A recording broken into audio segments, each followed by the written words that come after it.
Hola con todos. En este video vamos a mostrar lo que es la eficiencia espectral y lo vamos a aplicar con un ejemplo a lo que es un cálculo para LT. ¿Cuál es la definición de eficiencia espectral? Eficiencia espectral básicamente es una medida que nos va a indicar cuánto podemos pasar de tráfico por un determinado ancho de banda, ¿no? La unidad es bits por segundo dividido entre hertz. Es decir, cuántos bits por segundo podemos pasar en un determinado ancho de banda. Esa es la definición de eficiencia espectral. Visto de otra manera, ¿no? Tenemos acá un determinado ancho de banda. Entonces, por esto, ¿cuánto es lo que podemos pasar, ¿no? ¿Cuántos bits por segundo, cuánta data rate podemos pasar en este mismo ancho de banda? Si quisiéramos verlo como fórmula, spectral eficiencia espectral sería el data rate en bits por segundo entre el ancho de banda, que lo vamos a considerar en hertz. Esa es como fórmula, ¿no? La definición de eficiencia espectral. Ahora, si esto quisiéramos nosotros aplicarlo para LT, para hacer un cálculo en la tecnología LT, cuánto es un promedio, ¿no? de la eficiencia espectral en LT, y de igual manera se puede calcular para 3G o se puede calcular para 5G. Entonces vamos a hacerlo para LT. En el caso de LT, para poder conocer tenemos que ver cuánto es la capacidad que nos puede brindar la tecnología LT. Para ello tenemos que recordar cómo funciona tanto en el dominio del tiempo como en el dominio de la frecuencia. Para en el dominio del tiempo, básicamente es ver la trama LT, ¿no?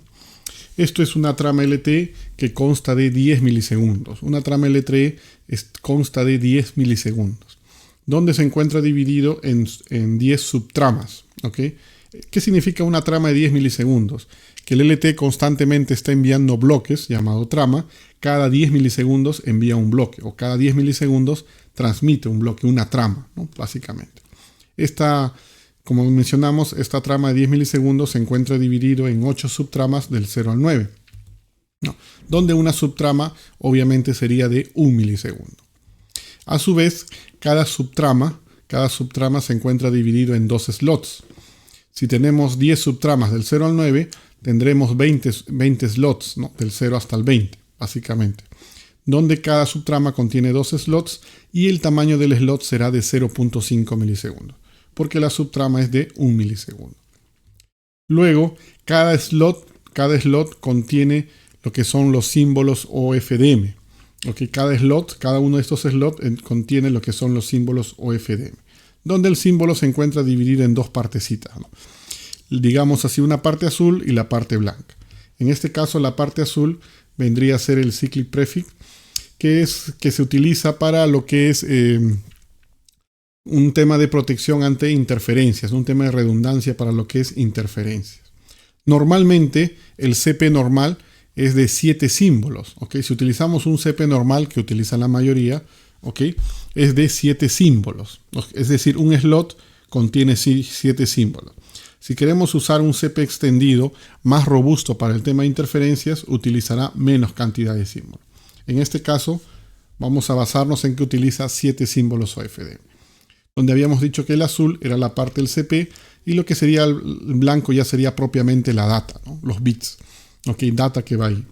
Ahora, estos bits, la cantidad de bits que puede traficar un símbolo va a depender de la modulación que utilice, ¿no?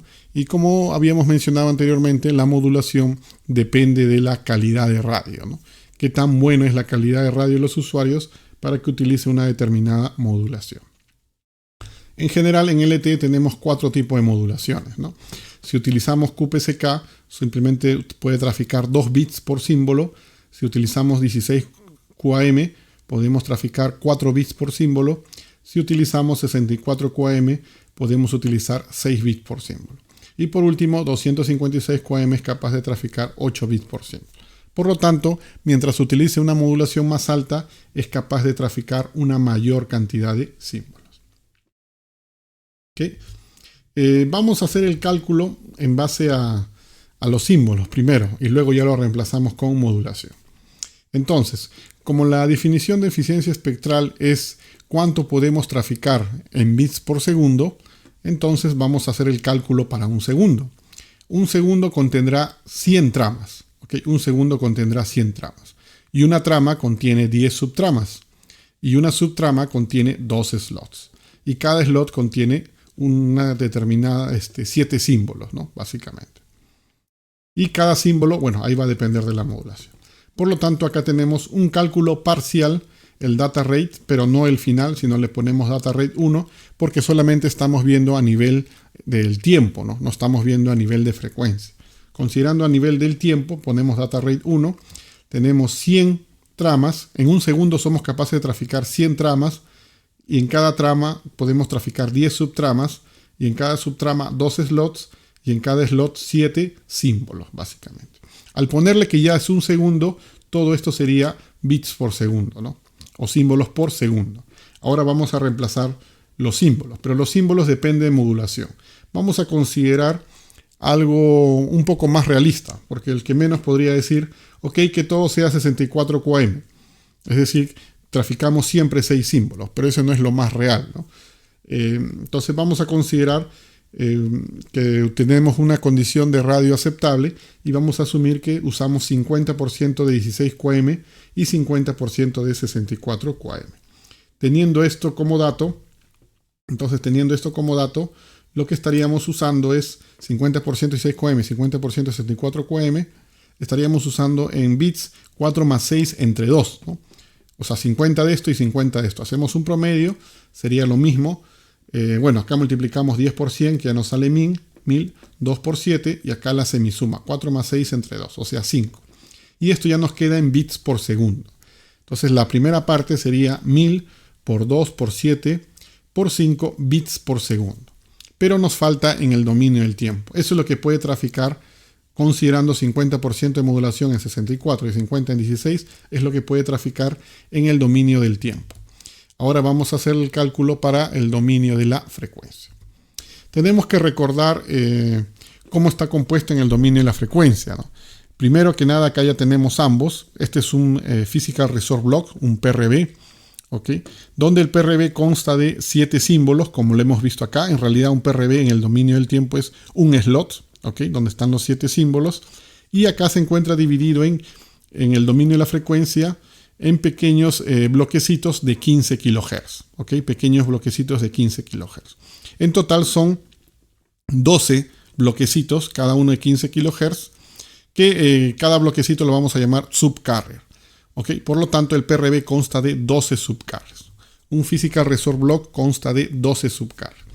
Como recordamos, la unidad de medida de un símbolo con un subcarrier se denomina Resource Element, ¿no? Ahí es donde va la información. Entonces lo que vamos a ser capaces de transmitir va a depender de cuántos subcarriers vamos a transmitir o cuántos PRBs vamos a tener disponibles. Y para eso justamente necesitamos escoger un ancho de banda. Vamos a suponer un ancho de banda clásico de 20 MHz. Entonces si tenemos un ancho de banda de 20 MHz, los de 20 MHz contienen 100 PRBs, ¿no? 100 Physical Resource Block. Entonces hacemos el cálculo. Ahora sí, el data rate final será el data rate 1 que hemos calculado en el dominio del tiempo multiplicado por 12 subcarriers, porque tenemos 12 acá, 12 bloquecitos. ¿Okay? La mínima unidad sería un resource element. Lo multiplicamos por 12 subcarriers y lo multiplicamos acá por 100 PRBs, ¿no? 100 Physical Resource Block. Nuestra capacidad total en el dominio de la frecuencia sería 12 subcarriers multiplicado por 100 PRBs. Listo. Ahora sí podemos operar. El data rate sería lo que hemos calculado acá. 1000 por 2 por 7 por 5 multiplicado por 12 multiplicado por 100 bits por segundo.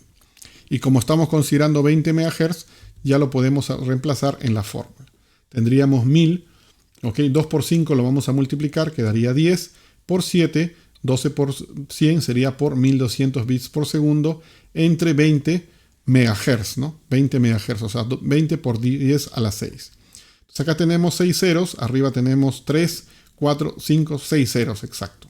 Entonces se van los 6 ceros y quedaría, en este caso, 7 por 12 entre 20. ¿Okay? 7 por 12 entre 20. Acá le sacamos mitad, ¿no? Quedaría 6 por 7, que es 42 entre 10. Dividiendo, eso es 4.2 bits por segundo por hertz. Entonces podríamos considerar que la eficiencia espectral No un valor máximo, porque el valor máximo es cuando utilicemos todo en 64 QAM o 256. El tema del 256 es que depende bastante del terminal, ¿no? Y no es muy común. Aún habilitando los operadores en buenas condiciones de radio, el uso de 256 QAM es bien bajo, ¿no? Estamos hablando menos a un 5%. Por eso lo más común es 64 QAM, ¿no? Entonces tal vez la capacidad máxima podría ser considerando el 100% de 64 QAM. Ustedes pueden hacer ese reemplazo. En este caso hemos utilizado 50-64 y 50-16. Y nos sale la eficiencia espectral de 4.2 bits por segundo por Hz. Es más o menos lo que puede transmitir en LTE, ¿no? Ahora, a esto podríamos extenderlo. Esto es sin utilizar MIMO, ¿no? Utilizando MIMO, un 2x2, y no consideramos el overhead, la señalización, no lo consideramos, sería 4.2 por 2, ¿no? Un aprox, ¿no? Nos saldría 8.4 bits por segundo, el doble por hertz. Podríamos considerar utilizando un MIMO 4x4, también sin overhead, sin señalización, y nos saldría 4.2 por 4, que es 16.8 bits por segundo. Va a depender la eficiencia espectral del MIMO, la cantidad de MIMO, la cantidad de tráfico que utilice MIMO para poder hacer estos cálculos, ¿no? Podríamos considerar de esto tal vez 3/4, ¿no? Un 75% de cada uno para considerar algo más real, incluyendo el overhead, ¿no? La señalización. Pero lo que tenemos ahí son valores referenciales. Esto es la eficiencia espectral que tiene la tecnología LTE. Ok, espero que el video les sea de utilidad. Muchas gracias por su atención y nos vemos en un siguiente video.